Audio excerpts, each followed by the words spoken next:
think, believe me, these niggas died of me. Look what I'm becoming. What I did, it made a man of me. All the that I did, I swear my mother gon' be proud of me. What it do, YouTube? It's Ty Fetty with the Fetty, back at y'all with another video, man. Y'all know why we here, to handle business, man. Before the video start, make sure you like, comment, and subscribe.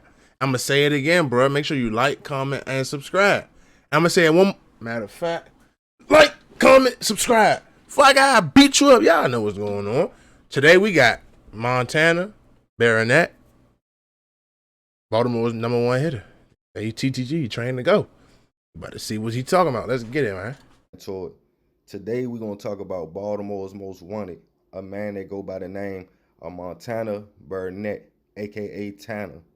Now Tanner comes from the West Baltimore area of Sandtown. Montana and his group was alleged to have the city on lock. They had the city in fear. They was doing hits, they was doing paid assassinations, they was doing drug trafficking, anything you could pretty much name, witness intimidation. Now Montana came from a group of men called TTG, short for Train to Go. The Train to Go group was said to have the city scared and paralyzed for years. Now this group was labeled armed and dangerous. Police said Montana had 6 bodies himself, not including what the group was doing. I told y'all, bro, it ain't just Chicago, man. Shit get real crunchy on this side, bro. I'm tapped into the East Coast right now. We're gonna make our way back out over there, Chicago, West Coast. But right now, we on the East Coast, bro. They say bro got 6 under his belt. The police say that. It ain't speculation. It ain't rumor. The police say it. Kid. They had the Sandtown area in fear. Now the thing about this situation, they had rivals also. They had other groups in Sandtown that was intruding on their territory. Some guys were said to rob a few members of TTG, which led to an all-out war. Now, Barnett was labeled as like the babyface assassin.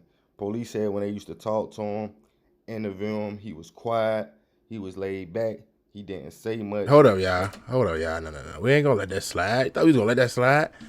50% of households earn less than $25,000 a year, bro. But do you know what it means to earn less? Bruh. But $25,000 ain't nothing, bruh.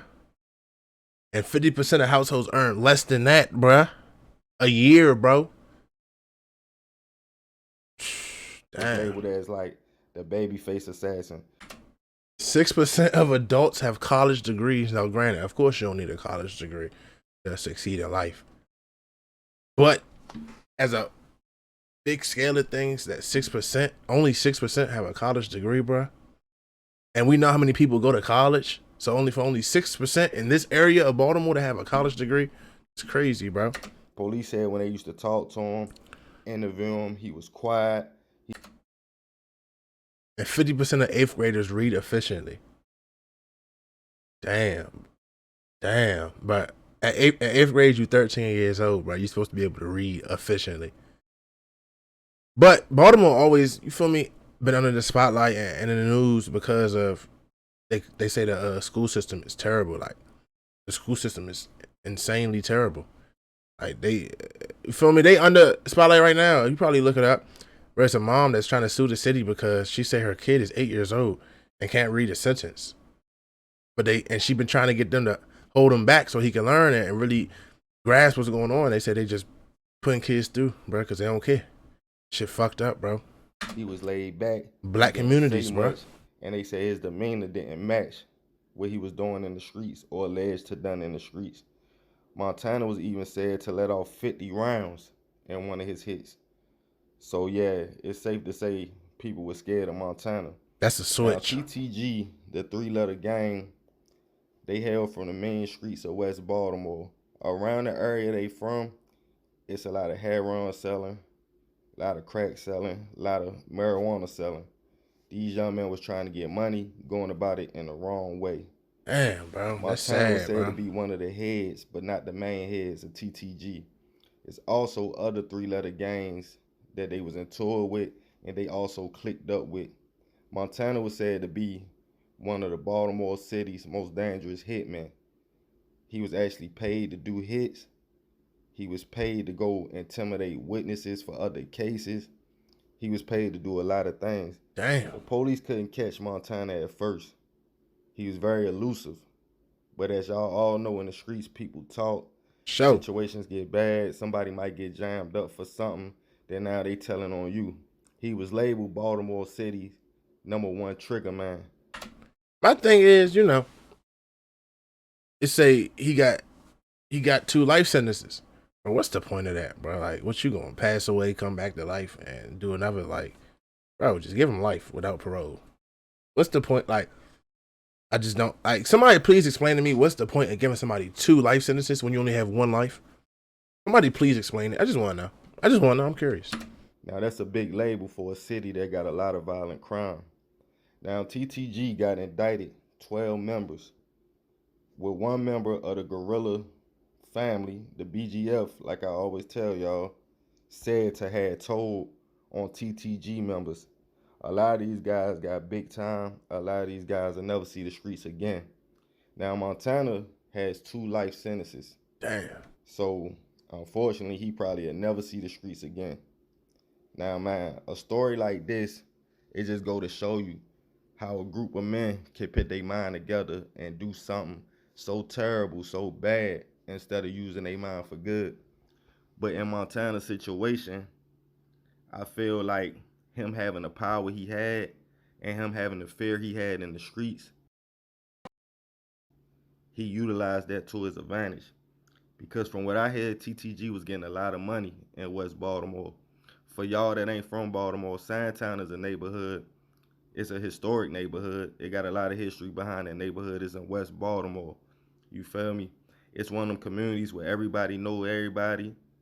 You know what I mean? Everybody rock together. But just like any other community, you got rivals, you got beef, you got things going on. Now the police commissioner, they actually sent the feds in, the ATF, Baltimore City Police. Damn. They had everybody trying to catch TTG.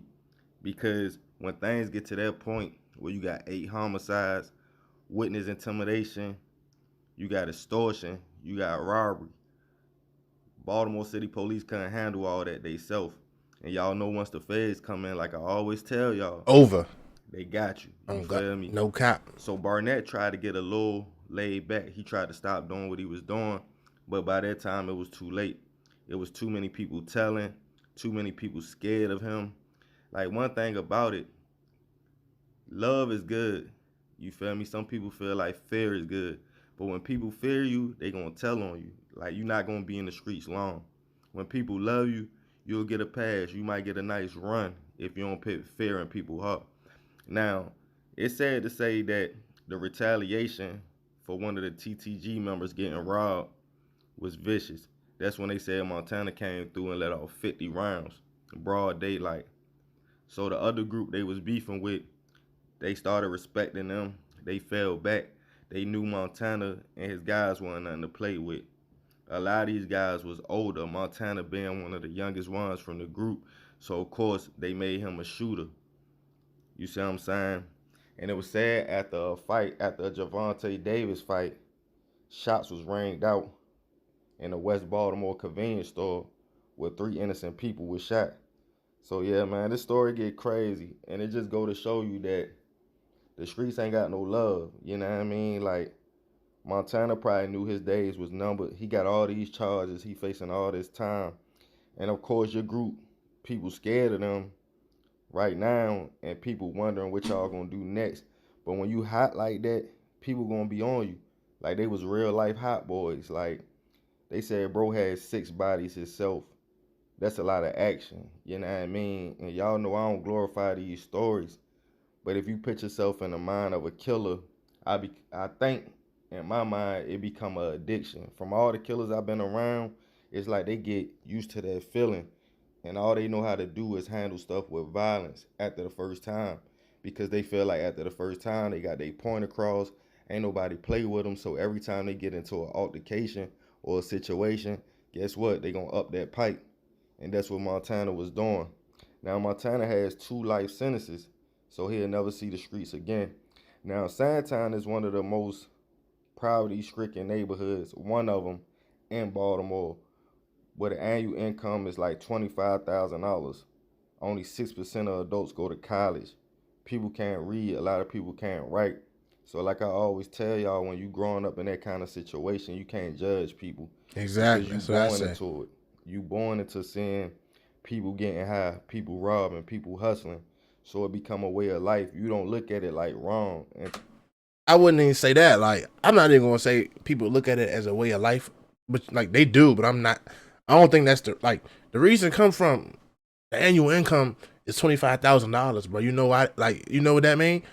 That every single dollar that his mom and his dad, if he had one, went to bills, bro. You think he had shoes to go to school in? We probably got one pair of shoes every 3 years, shit like that. You think he had food every night? No, bruh. And you know what? Like I said, bro, them stomach pains and that feeling of going without turn people into monsters, bro. They turn them into, I gotta do whatever I need to do to go get what I want, bro. And we like a lot of states, you can't work until you legally 16. So at 13 years old, when you born into the streets, bro, you outside all the time. You grow up a lot faster, and there's certain stuff that you might want at that age that you just can't get legally because you can't work legally. So all they know is, let me go sell this, let me go sell that, let me go take this, let me go take that. Feel me? I'm not saying it's right, but if you go to school with the new Jordans that just came out last Saturday, he come to school with the same pairs of shoes he's been wearing the last 3 years, and he see you with them, knowing he might not even want to take them from you, bro, but he just know he can't have them himself from his parents. What else he gonna do? Now, granted, it is other ways it's like ways of hustling. You could go to corners, be a water boy, sell water bottles, clean people windshields. You could start try to do a little car wash detail service. But we think of stuff like that when we grown, bro. Like a lot of 13-year-olds or 13, 14, 15, 16-year-olds not advanced mentally enough to think, all right, let me go buy this bucket, let me go buy this car wash liquid soap. Let me go buy these towels and start washing people's cars. A lot of people, like, it just don't come that way, bro. Like, and that takes groundwork. And then you got to have the money to buy the materials to start something like that, bro. Feel me? So it's a messed up situation, bro. It's just a lose-lose for in my opinion, bro. Either you're gonna go without, starve, and etc., or you gonna do what you gotta do to get some money. It's messed up, bro, but that's just how people live, bro. And I understand that, bro. Like I said, I'm not saying it's right at all. Feel me? Wrong, right is right, wrong is wrong. The law is the law. You break the law, then you got repercussions.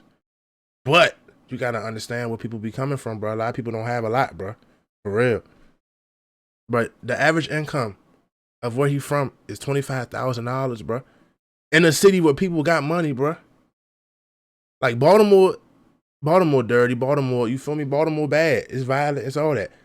But it's good parts of Baltimore too. And then you got Baltimore County surrounding Baltimore where the suburbs is, where you run into all these people a lot. Like you could be like downtown, bro, downtown Baltimore, the harbor, and see people from the county. They got all this. They got Montclair jackets. They got Yeezys on, Balenciagas, and you know you gotta go back home to your house where the lights might not even be on. Come on, bro. It's playing with people's psyche, bro. Like I said, I can't blame them, bro. I'm not saying he right, or even anybody in this situation, or people that do the certain things they do. I'm not saying they right, but again, you gotta understand where people coming from. But with that being said, man, it's another video from Ty Fetty. I appreciate who appreciate me. I'm rocking with y'all because y'all rocking with me. I'm gonna keep pushing out bangers. I'm gonna keep pushing out content. I appreciate the 5,000 subs again. We going to the top, bro. I'm gonna see y'all at the top. Y'all coming with me though. We gonna meet each other there. You feel me? Make sure you like, comment, and subscribe. I'm gonna catch y'all next time. I'm gone.